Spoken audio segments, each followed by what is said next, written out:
My question's about martyrdom.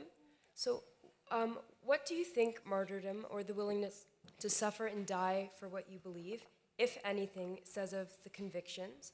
And what do you think is the benefit for the martyr, which is at least traditionally immaterial and transcendent good, compared to the regular sacrifice or practical sacrifice, which is ordered to the future material, psychological, or economic good?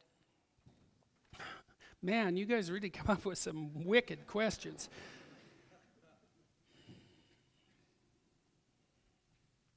I think it depends to some degree on how you define martyrdom. You know, because you could define it as the tendency to pathologically self-aggrandize yourself on public display. Or you could say it's the decision to be immovable about a set of principles, right? So let's go with that one. Forget about the first one. Well, I wouldn't recommend it to anyone, right? In some sense, it's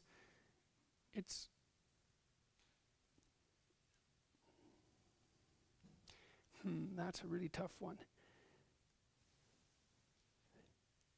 People asked me, I'll make it personal, I suppose. People asked me when I first got involved with all this political controversy back in September, October.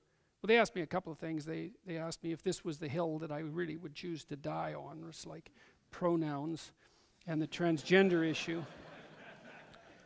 Yeah, well, it's not one I would have picked, but I mean, it was about language, you know, and that makes it non-trivial. And Bill C-16 was passed this week, as you know, and one of the things that was quite interesting about that, and I will answer your question, was that Brenda Kossman, who was the woman that I debated, I think it's one of the persons that I debated, didn't like to be referred to as a woman, but I didn't think it was Brenda.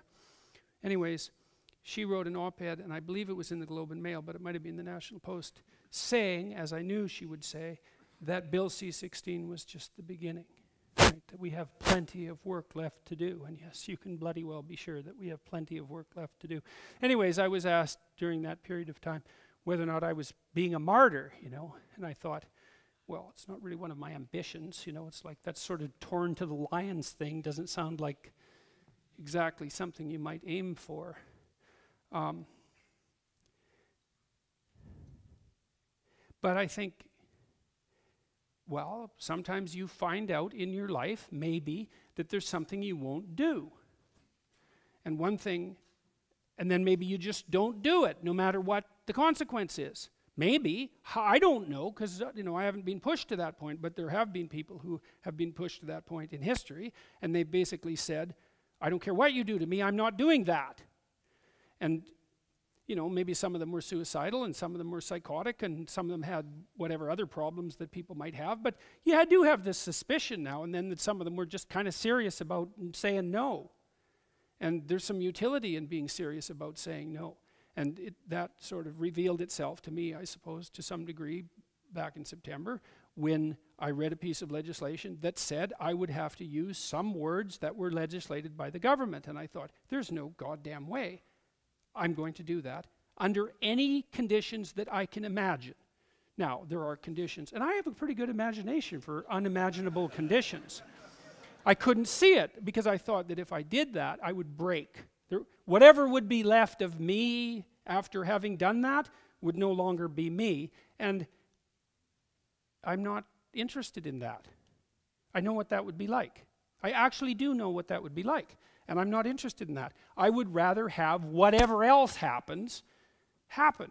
And people have said to me, well, you're so courageous for taking this stand. It's like, yeah, well, I'm not going to claim any sort of other world courage, I can tell you that. But one thing I do know the difference between is different forms of hell. Let's put it that way. And there's the hell that maybe I might be dragged through if I don't act in accordance with this law. And there's the hell that I would be dragged through if I did act in accordance with the law. And I would vastly prefer the first hell to the second, and it isn't clear to me that that actually constitutes courage. Is it useful? Because that's also the question about martyrdom. I think it's very useful for people to see that someone will say, there's no way, there's no conceivable way that you can get me to do that. And I've thought long and hard about such things too, because I've taught very many people to negotiate. And one of the things I always teach them is, you don't negotiate from a position of weakness, because you lose. And so, if I say no to something, and I mean no, I bloody well won't do it. And I think that if there are people who also agree that such things aren't appropriate, to have the example of someone who says no and means it actually turns out to be useful. And so then I would say, well, that's an inclination in the potential direction of martyrdom. But I don't see how to distinguish that from actually just having the courage of your convictions. And so sometimes you might say, well, a person who has sufficient courage in their convictions will sometimes be put to death. Well, if that's the definition of a martyr, then sometimes, but not always, that's a really good thing. And one of the things I really liked about Solzhenitsyn's book, The Gulag Archipelago, which is I refer to it often, is an absolutely staggering book, is that he put in many, many stories of people who were in the Gulag, and they were often religious believers, which was a shock to him because he was an atheistic communist when he first entered the camps.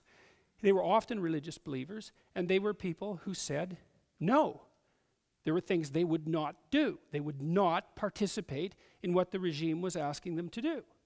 And you have to read it because the devil's in the stories, right? The details in the stories. But Solzhenitsyn in the camps grew to have tremendous admiration for such people and actually viewed them as exemplars of the mode of being that was necessary for him to escape both the communist propaganda that had shaped him as an individual and also the terrible bitterness and sorrow and anger that he experienced as a consequence of being flung into the terrible concentration camp conditions of the Gulag Archipelago. So, yeah.